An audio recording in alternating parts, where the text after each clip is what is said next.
আজকের দিনের নতুন প্লেয়াররা যারা নিজেদেরকে পুরো দাবি করে তাদের কাছে কেউ জানতে চেয়েও যে ফ্রি ফায়ারে কখনো বৃষ্টি হতো কিনা, তারা কখনো পয়জন জোন দেখেছে কিনা, তাদের কাছে আরো জানতে চেয়েও যে বন্ধুদের নিয়ে কখনো ঘন্টার পর ঘন্টা জম্বি মুড খেলেছে কিনা,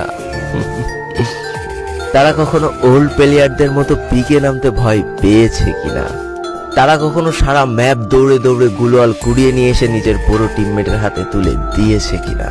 জানি আজকের দিনের পুরো দাবি করা নতুন প্লেয়াররা এই ইমোশনগুলো কখনোই ফিল করতে পারবে না। আমি নতুন প্লেয়ারদের ছোট করছি না, কিন্তু তোমরা আসলে জানো না করোনার সময় পাড়ার গলিতে সবাই একসাথে বসে ফ্রি ফায়ার গেমটা খেলার মজাটা কি ছিল।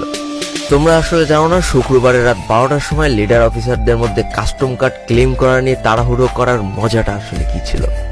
বর্তমান সময়ে 12 ঘন্টার জন্য ফ্রি কাস্টম পাওয়া মানুষগুলো কখনোই বুঝতে পারবে না যে সারা সপ্তাহ ওয়েট করে একটা কাস্টম পাওয়ার মজাটা আসলে কি ছিল। তুমি হয়তো জানোই না যে শনিবারে সবাই মিলে বসে সপ্তাহে একটা দিন মাত্র কাস্টম খেলার মজাটা আসলে কি। তুমি হয়তো জানোই না যে ফ্রি ফায়ারের ভিতরে অ্যাড দেখে দেখে পিঙ্ক কালারের ডায়মন্ড গুছানোর মজাটা আসলে কি। তোমরা আসলে জানো না যে ফ্যাক্টরি ছাদে নামা অতগুলো